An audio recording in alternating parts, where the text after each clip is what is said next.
আসসালামু আলাইকুম। আবার একটি নতুন ভিডিও নিয়ে আপনাদের মাঝে হাজির হলাম। আগারগাঁও মেট্রো রেল স্টেশনে আসতে না আসতে দেখি একটা ট্রেন। যদিও ওই ট্রেনে আমাদের যাওয়া হচ্ছে না, পরবর্তী ট্রেনে আমাদের যাইতে হবে। স্টেশনের প্রথম ফ্লোরে উঠতে দেখি লট ডেলিভারি বক্স, তারপর আছে তথ্য কেন্দ্র, এইদিকে টিকিট, যদিও এটা পরবর্তীতে আমরা দেখাবো টিকিট কেনা এবং কার্ডে রিচার্জ।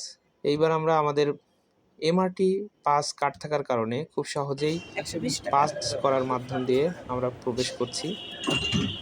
দুইজন পরপর আর কি প্রবেশ করলাম। এরপর আমরা স্টেশনের যেই জায়গায় প্ল্যাটফর্ম আর কি ট্রেন আমাদেরকে নিয়ে যাবে সেই ট্রেনের প্ল্যাটফর্মে যাচ্ছি। সবথেকে বড় কথা, আমরা উঠতে না উঠতেই প্রথমেই একটা ট্রেন দেখছি মতিঝিল থেকে উত্তরার উদ্দেশ্যে আগারগাঁও স্টেশনে অবস্থান করছে। অনেক সুন্দর একটা দৃশ্য। ট্রেনের স্টেশনে আসার পর একটা অন্যরকম অনুভূতি, যা প্রকাশ করার ভাষা পাচ্ছি না। যা হোক, এখন ট্রেনটার কোচ নাম্বার 6 ট্রেনটি স্টেশনে অবস্থান করছে। এখন ট্রেনটি তার গেট প্রবেশদ্বার খুলে দিল।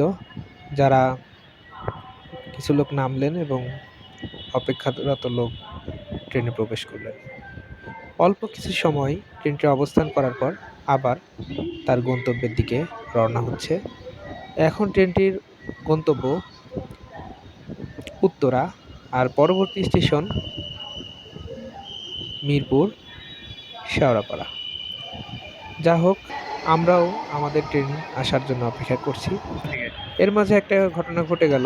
এই হলুদ দাগটা যেন কেউ ক্রস করেন না, তাহলে আমার মতো বাঁশি খেয়ে ছ্যাঁকা খাবেন। খুব একটা আনন্দ পাইছি আর কি। যাই হোক, আমাদের ট্রেনটা বলতে না বলতে আমাদের ট্রেনটা চলে আসলো।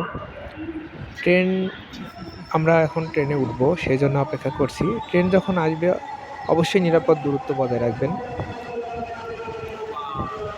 এই হলুদ লাইনটা ক্রস করবেন না। এখন ট্রেনের প্রবেশদ্বার খুলছে। ট্রেনের এত মানুষ, এত ভিড় দেখে আমরা সবাই অনেক অবাক। তবে এটা অবাক হওয়ার কোনো কারণ নাই। অফিস টাইমে মতিঝিল গন্তব্যের ট্রেনগুলোতে এইরকমই ভিড়। যা হোক, আমরা ট্রেনে উঠলাম। ট্রেন তার গন্তব্যের দিকে ছুটবে। মতিঝিলের এই ট্রেনটি পরবর্তী স্টেশন ফার্মগেট। এর মাঝে অনেকগুলো স্টেশন আছে, যদিও সেই স্টেশনগুলা এখন কর্তৃপক্ষ খুলতে পারে নাই বিভিন্ন কারণে। যাই হোক, আমরা আশা করছি খুব দ্রুতই ট্রেনের বাকি স্টেশনগুলো খুলবে এবং মেট্রো রেল তার পূর্ণতা ফিরে পাবে। আমরা পথ চলতে না চলতেই বঙ্গবন্ধু সম্মেলন কেন্দ্র চলে আসছি। এটা অন্যরকম একটা ভিউ, দৃশ্যটা দেখার মতো, যেটা হয়তোবা নিচ থেকে এভাবে অনুভব করা যায়নি। তারপর বঙ্গবন্ধু সম্মেলন কেন্দ্র, এটার পরেই আমরা পেয়ে যাচ্ছি চন্দ্রিমা উদ্যান। এর মাঝেই দরজায় হেলান দিবেন না, এরম নির্দেশনা।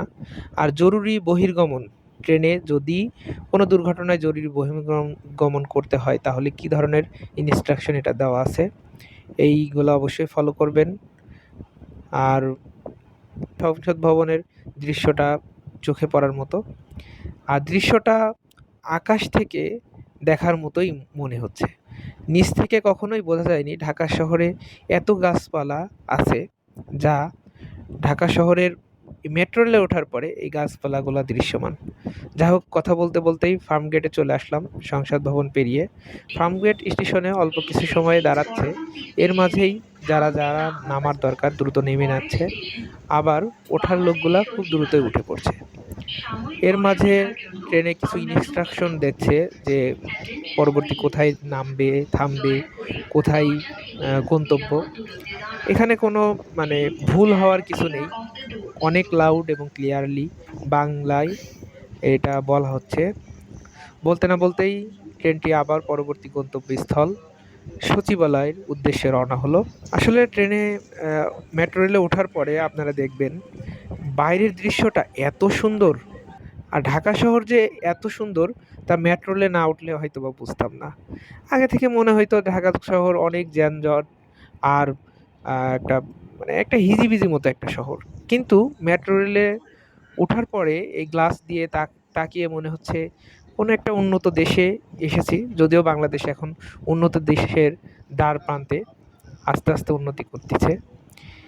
আর মেট্রো রেলের যাত্রীর অবস্থা দেখে তো আমরা আরও অন্যরকম ভাবতেছি যে মানুষ এখন আর যানজটের নাকালে জন্য মানে অতিষ্ঠ হবে না। মানুষ দাঁড়িয়ে যাবে, অল্প সময়ের মধ্যে চলে যাবে। আর এইরকম একটা এনভায়রনমেন্টে মানুষ যাবে, এটা একটা অন্যরকম অনুভূতি, এবং সবথেকে বড় বিষয় হলো সময় পাচ্ছে। আর এই মেট্রো রেলে যাওয়ার সময় ডান দিকের দৃশ্যগুলা না রেখেই পারলাম না ভিডিওতে। এই অট্টালিকা, বড় বড় অট্টালিকা, সেই অট্টালিকার দৃশ্যটা, ফিকি ফিকি রোদের ঝলক, এর মধ্যে আমরা বঙ্গবন্ধু শেখ মুজিব মেডিকেল বিশ্ববিদ্যালয় পার হচ্ছি। মাঝে আর একটা ট্রেন চলে আসলো, ভালো করে দেখাতে পাচ্ছি না। যাই হোক, আবার আমরা শাহবাগ স্টেশনে চলে আসছি। তবে অত্যন্ত দুঃখের বিষয়, এই স্টেশনটা এখনও খুলে দেওয়া হয়নি। ইনশাল্লাহ দ্রুতই খুলে দেওয়া হবে। এর মাঝেই বঙ্গবন্ধু বিশ্ববিদ্যালয়ের আরেকটু দৃশ্য পেলাম। এখানেই বাংলাদেশের জাতীয় জাদুঘর, শাহবাগ জাদুঘর, এটা অবশ্যই ভিডিওতে রাখলাম। তারপরেই ঢাকা ইউনিভার্সিটির সেই সবুজ বৃক্ষের অন্যরকম দৃশ্য। এর মাঝে বিজয় ৭১ হলের যেই বিল্ডিংটা, এটাও না নিয়ে পারলাম না। মাঝেই ঢাকা ইউনিভার্সিটির কেন্দ্রীয় মসজিদ গেল। এর মাঝে আমরা টিএসসি যে স্টেশনটা, এই স্টেশনটাও পার হচ্ছি। এখানেও স্টেশনে দাঁড়াবে না, পরবর্তীতে এই স্টেশনটা খুলে দেওয়া হবে। যা হোক, এইভাবেই আমরা আস্তে আস্তে আগাচ্ছি। ঢাকা ইউনিভার্সিটির ভিতরেই প্রচুর গাছ বৃক্ষ, এটা দেখে অন্যরকম একটা সবুজ পরিবেশ দেখা যাচ্ছে। এর মাঝেই আমরা সচিবালয় স্টেশনে চলে আসছি। আর আপনারা বুঝতেই পারছেন মানে কি ধরনের যাত্রী, তিল ধরার ঠাঁই নেই, সবাই খুব দ্রুত নামছে, তাড়াহুড়া এত। এই যে আমরা ৯টার মধ্যেই চলে আসছি, এটা একদম অকল্পনীয়। যেটা আসতে ১ থেকে ১.৫ ঘন্টা, এমনকি ২ ঘন্টাও সময় লাগতো, সেটাতে মাত্র ১২ মিনিট। একদম অকল্পনীয়। আসলে ভাবা যাওয়ার মতো না। মানে এটা কখনো কেউ কল্পনাই করিনি ঢাকা শহরে এটা সম্ভব। এটা ঢাকাবাসীর জন্য একটা অন্যরকম সুযোগ, অন্যরকম পাওয়া। যাই হোক, স্টেশনে আমাদেরকে নামিয়েই ট্রেনটি দ্রুত তার গন্তব্যস্থল মতিঝিলে চলে যাচ্ছে। আমরা ট্রেনকে বাই বাই জানিয়ে দিলাম। এখানে কার্ড যাদের টিকিট আছে তারা টিকিটটা ভিতরে দেবেন। আর আমার বইয়ের মতো কাচের উপরে যেন কেউ কার্ডটি রাখতে যেন না। এখানে কত টাকা কাটছে, কত টাকা কি, এটা দেখা যাচ্ছে আরেকটা মূল বিষয়। কারণ মানিব্যাগে যদি এই কার্ডটি থাকে তাও সমস্যা নেই, আমার মতো দেবেন আর টুস করে দরজাটা খুলে যাবে, তখন প্রবেশ করবেন। এখন আমরা চলে আসলাম টপ আপ অপশনে। কিভাবে আমরা টাকা রিচার্জ করব কার্ডে। আমরা যেহেতু এই কার্ডটা নিজেদের জন্য নিয়ে নিয়েছি, কার্ডটা ২০০ টাকা দিয়ে কালেক্ট করছি। আর এখন এই কার্ডটা আমার, এই কার্ডের মালিক আমার জাতীয় পরিচয়পত্রের মাধ্যমে এই কার্ডটি নিয়েছি ২ জন। এখন ১০০ টাকা টপ আপ করছি, ১০০ টাকা নিয়ে নিল। এখানে মূলত ইনস্ট্রাকশন দিয়ে দিচ্ছে কয় টাকা আছে এবং কয় টাকা জমা হলো।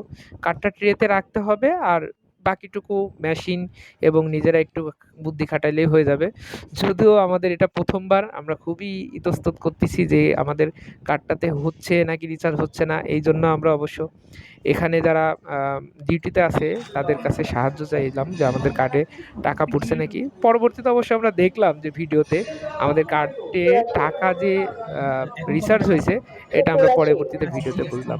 এই ভাইটাও কার্ড নেই তার, সে ভ্রাম্যমাণ টিকিট কাটতেছে। এখানে উনি টাকাটা পাঞ্চ করছে, টাকাটা দিছে, কিন্তু হয়তো বা টাকাটায় ওনার যে ভাঙতি লাগবে সেই ভাঙতি নেই, যে কারণে টাকাটা আবার ফেরত দেওয়া হলো। ওনার এখানে চেঞ্জ নেই।